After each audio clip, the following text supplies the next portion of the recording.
मैं और मेरा सौतेला भाई अकेले रहते थे। मेरा भाई मुझसे बहुत प्यार करता था।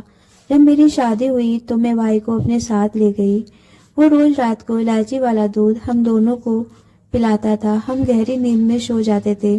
जब सुबह उठते तो मेरे बगल में मेरे पति के बजाय मेरा मैं नहीं जानती थी कि कुछ रिश्ते इंसान को कहीं का न छोड़ते हैं। कभी कभी किसी की मोहब्बत भी हमारे लिए दोहरा दर्द बन जाती है। औरत खुद को चाहे जितना मर्जी समझदार समझ ले, चालाक समझ ले, लेकिन मर्द मुझसे धोखा खा ही जाती है। और जो धोखा मैंने खाया उसने मुझे जीते जी ही मार डाला था। सबसे पहले ताना मैंने अपने घर वालों से घर से विदा होते वक्त सुना था कि दुल्हन अपने दहेज में अपने भाई को ससुराल ले जा रही है। लोगों की बेकार की बातें मेरे कानों से टकराई थी, लेकिन मैं चुप रही क्योंकि मेरे अलावा मेरा भाई का कोई भी ना था। हम दोनों भाई बहन ही थे। माँ बाप एक हादसे में मर चुके थे। मेरा भाई मुझसे काफी छोटा था। हमारा घर किराए का था, इसीलिए घर चलाने के लिए मैंने जॉब कर ली। वहीं मेरी मुलाकात राजीव से हुई। वो मेरे साथ ऑफिस में नौकरी करते थे। मुझे पसंद करने लगे। जब उन्होंने मुझे शादी के लिए प्रपोज किया तो मैंने साफ कह दिया था कि मैं छोटे भाई को अकेला नहीं छोड़ सकती। राजीव मेरे हालातों को जानते थे, इसलिए उन्हें इस बात से कोई एतराज नहीं था। वो भी अकेले ही रहते थे। उनके माँ बाप उनके बड़े भाई के साथ परदेश में रहते थे, इसीलिए अपना रिश्ता मैंने खुद ही राजीव से तय किया था। कैंडल लाइट डिनर बड़े रोमांटिक माहौल में राजीव ने मुझे अंगूठी पहनाई थी। मैं बहुत खुश थी क्योंकि राजीव बहुत स्मार्ट और अच्छी पोस्ट पर था। मिजाज का भी बहुत अच्छा था। जब राजीव की गाड़ी में मैं घर आई तो सोहन दरवाजे पर खड़ा मेरे लिए परेशान था क्योंकि मुझे रात के 10 बज चुके थे। मुझे राजीव की गाड़ी से उतरता देखकर सोहन के माथे पर बल पड़े थे। वजह शायद यही थी कि मैंने अभी तक सोहन को राजीव के बारे में नहीं बताया था।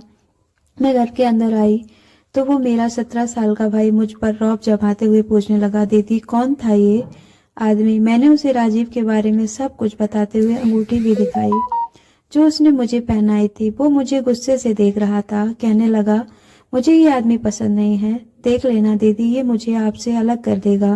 लेकिन मैंने उसे कहा कि राजीव ऐसा नहीं है, वो बहुत अच्छा है, तुम बेफिक्र रहो। मैं उसे कहीं कह चुकी हूँ कि मेरा भाई मेरे साथ रहेगा। शादी होते ही मैं सोहन को अपने साथ अपने घर ले गई। मेरे ससुराल वाले मेरी शादी के चंद दिन बाद ही वापस जा चुके थे। हमने भी वापसी से ऑफिस ज्वाइन कर लिया था। सोहन कॉलेज में पढ़ता था। शादी के बाद भी मैंने अपनी जॉब नहीं छोड़ी थी क्योंकि मैं नहीं चाहती थी कि राजीव मेरे भाई का खर्चा उठाए और मुझ पर एहसान जताए। मेरा भाई मेरे बड़ा लाडला था। जितना भी मैं उसका ख्याल रखती उतना ही वह मेरा ख्याल रखता था। लेकिन मैंने महसूस किया था कि राजीव का बिहेवियर मेरे भाई के साथ नॉर्मल सा नहीं था। हम दोनों पति पत्नी एक ही ऑफिस में काम करते थे, इसीलिए एक साथ ही घर पहुंचते थे। मैं रात को ही दोपहर का खाना बना लेती थी ताकि सोहन कॉलेज से आकर खाना खा ले। लेकिन राजीव के साथ जाने क्या मसला था। जैसे ही मैं ऑफिस से घर आती सोहन के पास मुझसे करने के लिए ढेरों बातें होती थी। वो शुरू से ही ऐसी ही बातें मुझसे किया करता था। शादी से पहले वह पूरा दिन घर में अकेला ही होता था। जब मैं ऑफिस से वापस आती तो वह मुझसे ढेरों सारी बातें करता था। मैं ही सोहन के लिए सब कुछ थी, उसकी माँ, उसका बाप, उसकी बहन, इसलिए वह मुझसे बेतहाशा मोहब्बत करता था। राजीव जब तक मेरे साथ ऑफिस में होते वह बिल्कुल ठीक होते थे, लेकिन जब घर आते तो सोहन को देखकर उनका मूड ऑफ हो जाता।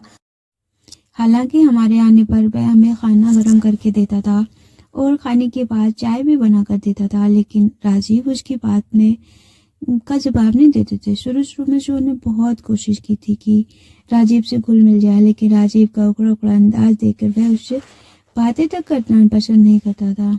लेकिन मैं अपने भाई को वक्त जरूर देती या मैं रात को खाना बनाती तो इसी दौरान सोहन मेरी मदद भी करता रहता था और बातें भी। वह मुझे अपने कॉलेज के किस्से सुनाने लगता। मेरा ये वक्त बहुत अच्छा गुजर रहा था, लेकिन राजीव अपने कमरे में ही होते थे। मैं जब सारे काम निपटा कर कमरे में जाती तो राजीव का मूड बहुत खराब होता था। मैं दिन भर की थकी थी, इसलिए कमरे में आकर लेट गई। राजीव लैपटॉप में ना जाने क्या करते थे। चंद दिनों तक ऐसा ही चलता रहा, लेकिन एक दिन मैं अपने कमरे में आई ही थी कि राजीव भी वहीं मौजूद थे। जब सोहन ने मेरे कमरे का दरवाजा इतने जोर जोर से खटखटाया कि मैं डर गई थी। राजीव भी उठकर बैठ गया। मैंने जल्दी से दरवाज़ा खोला तो सोहन बदहवास सा था। उसका पूरा चेहरा पसीने से सराबोर था। वह इस कदर घबराया हुआ था जैसे कुछ अनहोनी सी हो गई हो। वह अंदर आते ही मेरे गले लग गया। कहने लगा, दीदी, उस कमरे में मैंने साया देखा है। मुझे बहुत डर लग रहा है। वो मुझे मार डालेगा। प्लीज़ आप आज मेरे पास सो जाएं। वह बचपन से ही साये से डरता था। पता नहीं क्यों वह साये को देखकर डर जाता था। पहले वह मम्मी के साथ सोता था, फिर वह जब मम्मी का देहांत हो गया तब से वो डरने लगा। फिर वह मेरे साथ मेरा हाथ पकड़कर सोता था। मैं उसे सहलाने लगी, तसल्ली देने लगी। मैंने कहा, हाँ सोहन, तुम अब बड़े हो गए हो, ब्रेव बॉय बनो। मैं अपनी उस समझा रही थी कि राजीव मेरे पास आकर न जाने क्यों मुझे गुस्से से घूरने लगे। सोहन मुझसे पीछे हट गया, लेकिन मेरी मिन्नत करने लगा कि मैं उसके पास बैठ जाऊं। जब मैं सो जाऊं तो पक्का आप अपने कमरे में चली जाना। मैं सोहन के साथ उसके कमरे में चली गई। मेरा हाथ पकड़े 1 घंटे में वह सो चुका था। मैं वापस कमरे में आई तो राजीव सिगरेट पी रहा था और बहुत गुस्से में था। मुझे देखकर कहने लगा कि ये क्या तरीका है तुम्हारा, तुम्हारे भाई का, तुम्हारे गले ही लग गया। छोटा तो नहीं है वो, जरा तमीज और लिहाज भी नहीं है उसमें। मैं उसी की बात सुनकर हैरत थी, लेकिन फिर भी मैं ना जाने क्यों सफाइयाँ देने लगी। मैंने कहा कि मम्मी पापा की मौत के बाद वह बहुत डरने लगा है। मेरा छोटा भाई है, क्या हो गया आपको? लेकिन वह तो नाराज होकर रह गया था। कहने लगा, भाई है लेकिन छोटा हरगिज नहीं है, इसलिए आज के बाद मैं उसे तुम्हारे करीब न देखूं। राजीव ने मुझसे बहुत गुस्से में कहा था और बेड पर जाकर लेट गया। मुझे उसकी सोच पर अफसोस हुआ था। मेरे लिए सोहन कभी बड़ा हो ही नहीं सकता था। बहुत कम उम्र में उसने इतना बड़ा सदमा देखा था। मैं कैसे उसे उसके हाल पर छोड़ देती। उसके बाद तो राजीव हर वक्त सोहन को घूरते रहते, मेरे पास उसे बैठते बात करते देखते तो मुझे भी कहर भरी नजरों से देखने लगते। एक बार राजीव मुझसे कहने लगे, अपने भाई के रहने का इंतजाम किसी होटल में कर दो। उनकी बात सुनकर मैं हैरान रह गई। मैंने कहा, राजीव, वह बहुत छोटा है, मेरा भाई है, मैं कैसे उसे हॉस्टल में छोड़ दूं? कहने लगे, कॉलेज में पढ़ता है, छोटा नहीं है, बहुत से लड़के हॉस्टल में रहते हैं। सोहन को रहने में क्या मसला है? मैंने कहा, एक मैं ही तो हूँ उसकी सब कुछ, आप मुझे भी उससे जुदा करना चाहते हैं? मैंने ताज्जुब से राजीव की तरफ देखा तो वो तेज लहजे में बोला, सारा मसला यही है पायल कि तुम बस उसी की होकर रह गई हो। मैंने तुमसे शादी इसलिए नहीं की थी कि बीबी के साथ वक्त ही ना गुजार सकूं। मुझे तुमसे नौकरी नहीं करवानी थी क्योंकि मैं तुम्हारे खर्चे पूरे कर सकता था, लेकिन तुम अपने भाई के लिए करती हो। पूरा दिन ऑफिस में थके हारे घर आने के बाद मुझे भी तुम्हारी जरूरत होती है कि मैं भी तुमसे जी भर कर बातें करूं। हम अकेले एक दूसरे के हमराही में वक्त गुजार रहे हैं, लेकिन उस वक्त तुम्हारा भाई तुम्हारा पीछा नहीं छोड़ता। मैं रात तक अकेला इस कमरे में बैठा रहता हूँ। क्या पायल, क्या मैंने इसीलिए तुमसे शादी की थी कि हम 2 घड़ी भी साथ ना रह सकें? मुझे राजीव की बात इतनी भी गलत नहीं लगी। जाहिर है मुझे उसे भी वक्त देना चाहिए था। वो भी मुझसे मोहब्बत करता था, मेरा ख्याल भी रखता था। अक्सर ऑफिस में भी मेरे हिस्से की फाइलें खुद ही देखने लगता था। कहता था, ये मैं कर देता हूँ, तुम फिक्र मत किया करो। जब से हमारी शादी हुई थी फुर्सत के लम्हे कम ही मिलते थे, लेकिन ये भी एक अटल हकीकत थी कि मैं सोहन को अपनी मोहब्बत से दूर नहीं कर सकती थी। मैं उसे खुद से दूर नहीं भेज सकती थी, वरना वह जहनी मरीज बन जाता। इसीलिए मैंने राजीव से कहा कि आप सोहन को हॉस्टल मत भेजें, मैं कल से आपका शिकायत का मौका नहीं दूंगी। उन्होंने मुझे कोई जवाब नहीं दिया। अगले रोज घर आते ही खाना खाने के बाद मैं अपने कमरे में चली गई। मुझे राजीव के मूड की भी फिक्र थी। मुझे इतनी जल्दी कमरे में देखकर उनके चेहरे पर मुस्कान सी सज गई थी। आज वह बिल्कुल ठीक थे, मुझसे बहुत सी बातें भी करते रहे। फिर कहने लगे, तैयार हो जाओ, आइसक्रीम खाने चलते हैं। मैं तैयार हो गई, लेकिन जब मैं कमरे से बाहर निकली तो सोहन मुंह सुजाकर बैठा था। मुझे शिकवा भरी नजरों से देख रहा था। पूरा दिन उसे भी मेरे ही इंतजार होता था, लेकिन मैं भी बेबस थी, इसलिए उससे नजरें चुरा गई। लेकिन ना जाने क्यों मुझे कुछ भी अच्छा नहीं लग रहा था। राजीव खुश थे, लेकिन मैं नहीं। मुझे बार बार यही ख्याल आ रहा था कि क्या हर्ज था कि सोहन को भी हम हमारे साथ ले आते। आइसक्रीम तो उसे भी बहुत पसंद है। मैं जबरदस्ती ही राजीव के साथ मुस्कुराती रही। हालांकि मेरे मूड बिल्कुल भी नहीं था। घर जाने से पहले मैंने सोहन की पसंदीदा आइसक्रीम भी ली थी। घर जाकर उसे आइसक्रीम दी तो कहने लगा, मेरा मूड ठीक नहीं है दीदी। ये कहकर वह अपने कमरे में चला गया। मेरा दिल अपने भाई के उदास चेहरे को देखकर कट सा गया था। मुझे राजीव की संगत में भी एक बेचैनी सी रहने लगी थी। राजीव तो मुझे 2 घड़ी भी सोहन के साथ बैठने नहीं देते थे। जैसे ही मैं सोहन के पास बैठने लगती वो मुझे पुकारने लगता, अपने कमरे में उलझाए रखते। सोहन अब चुप चुप रहने लगा था, मुझसे बात करनी भी छोड़ दी थी। बस सिर्फ मुझे देखता ही रहता और आंखों में मेरे लिए ढेरों शिकवे होते थे। मैं यही सोचती थी कि औरत भी शादी के बाद कितनी बेबस हो जाती है। एक मर्द के साथ घर बसाने के लिए उसे हर बार अपने मायके की कुर्बानी देना पड़ती है। मेरा पूरा मायका मेरा एक भाई तो था, वो भी राजीव से बर्दाश्त नहीं था। मुझे कभी कभी सोहन का उदास चेहरा देखकर ये लगता था कि मैंने शादी करके अपने भाई के साथ ज्यादती की है। एक दिन जब हम ऑफिस से घर आए तो सोहन कहने लगा कि चीनी खत्म हो गई है, मैं चाय के लिए चीनी लेकर आता हूँ। वो चीनी लेने के लिए चला गया। इतनी देर में मैंने खाना गर्म किया और राजीव के साथ खाना खाने लगी। राजीव महीने भर का राशन एक साथ ले आता था। मुझसे कहने लगा कि महीने भर का चीनी इतनी जल्दी खत्म हो गया। तुम तो रोज रोज मीठा चीज भी नहीं बनाती हो, तो कैसे खत्म हो गया? सोहन झूठ बोल रहा है क्या? मेरा लहजा जरा सख्त था। वजह राजीव का रवैया था, जो मेरे लाडले इकलौते भाई खुद से वो बरतता था। कहने लगा, मैंने ये कब कहा कि वो झूठ बोल रहा है? पर हो सकता है कि तुमने जहाँ किचन का सामान रखा हो वहां सोहन को चीनी नजर न आई हो। राजीव की बात सुनकर मैं खाना बीच में ही छोड़कर किचन में चली गई।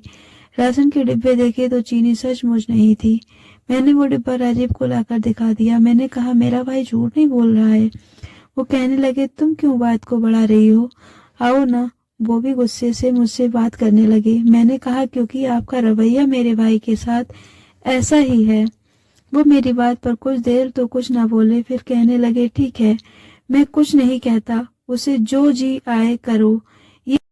ये कहकर वो भी खाना छोड़कर अपने कमरे में चले गए। सोहन चीनी लेकर आया तो 2 कप चाय बनाकर मुझे दे दी और अपने एक कप हाथ में पकड़ा और अपने कमरे में चला गया। मैं चाय लेकर अपने कमरे में आ गई।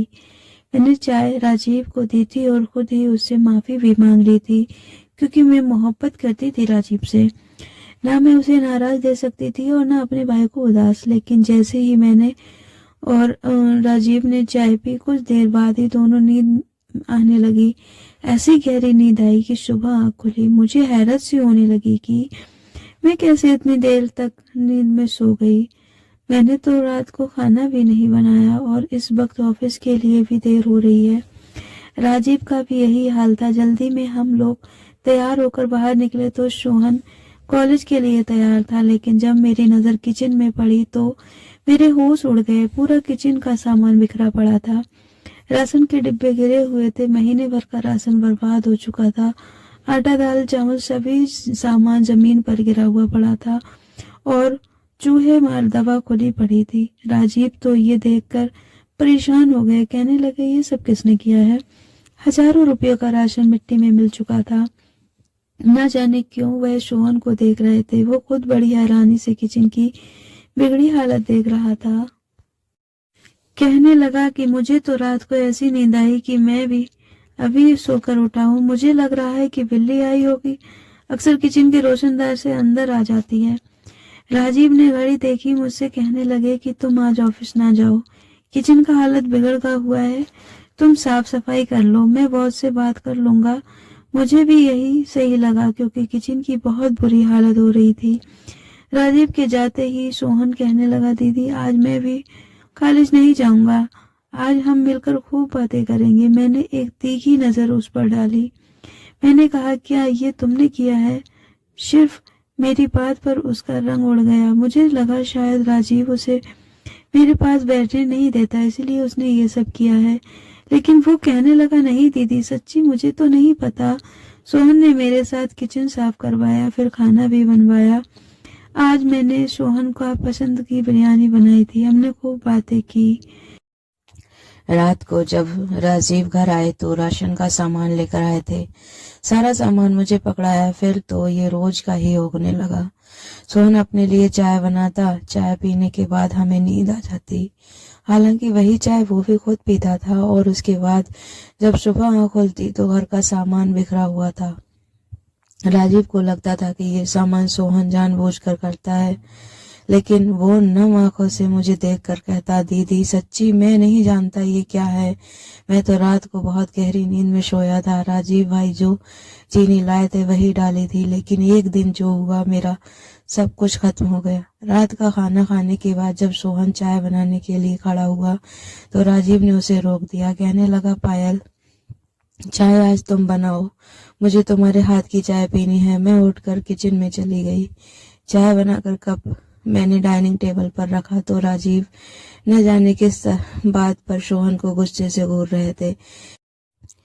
इस बार सोहन भी कहर भरी नजरों से देख रहा था। मुझे लगा कि शायद मेरे पीछे से उनके दरमियान में कोई बात हुई हो। सोहन मुझ पर एक नजर डालकर उठकर अपने कमरे में चला गया। उस वक्त राजीव बड़े मजे से चाय पी रहे थे।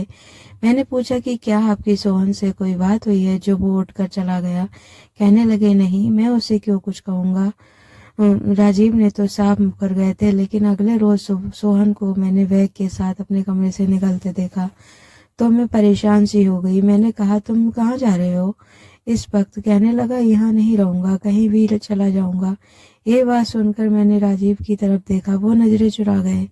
मैंने कहा, तुम कहीं नहीं जाओगे सोहन, अगर तुम कहीं जाओगे तो मैं यहीं नहीं रहूंगी। मेरी बात सुनकर राजीव मेरी ओर हैरत से देखने लगे। मेरे पास आकर कहने लगे, तुम कहीं नहीं जाओगी, समझी, इसे जहाँ जाना है ये जा सकता है। मैंने कहा, हरगिज भी नहीं राजीव, अगर आपके घर में मेरी भाई के लिए कोई जगह नहीं है तो मैं भी यहाँ हरगिज नहीं रहूंगी। मेरी बात पर राजीव कहने लगे कि मैंने उसे जाने के लिए नहीं कहा। सोहन कहने लगा, दीदी मुझे जाने दे, मैं आपका घर बर्बाद नहीं करना चाहता। राजीव फिर से गुस्से से बोला, कहने लगे, बंद करो ये ड्रामेबाजी, मैंने तुमसे ऐसा कुछ नहीं कहा था कि तुम ये सब ड्रामा क्रिएट करके बैठ गए जाओ। मुझे राजीव की बात पर गुस्सा आने लगा। मैंने कहा, गलती मेरी है कि मैंने आपकी बात पर एतबार करके ये भूल गई थी कि ये एक औरत की फर्ज होता है कि वह अपने पति के साथ साथ उसके घर वालों को देखभाल भी अपनी सारी उम्र गुजार देती है। आपने बहुत से हसीन लम्हों को भी उस ससुराल वालों पर नुचार कर देती है, लेकिन एक मर्द इतना फर्ज नहीं रखता। मोहब्बत के तो बड़े दावे किए थे आपने। राजीव, आपने मुझसे कहा था कि मेरे भाई को अपने घर पर रहने देंगे, और अब वो कहने लगे ये बहुत दिन से क्या हरकतें कर रहा है, ये तुम भी देख रही हो। चाय में नशा डालकर हमें पिलाकर पूरे घर की हालत बिगाड़ कर रख देता है। कभी तुमने इससे पूछा है कि इसे क्या तकलीफ होती है जब तुम मेरे पास होती हो। तो राजीव की बात पर मैंने ताज्जुब से उन्हें देखा था। मैंने कहा कि आपके पास क्या सबूत है कि सोहन ये करता है। हो सकता है आप ये सब करते हो ताकि सोहन को घर से निकालने का आपको बहाना मिल जाए। वो मुझे गुस्से से देखने लगे। कहने लगे, मैंने ऐसा कुछ नहीं किया, लेकिन तुम्हें भी यकीन अपने भाई की बात पर आएगा, मुझ पर नहीं। लेकिन तुम्हें जो सोचना है सोचती रहो, इसे भी जहाँ जाना है चला जाए, लेकिन तुम मेरी बीवी हो, इसलिए तुम मेरे घर में ही रहोगी।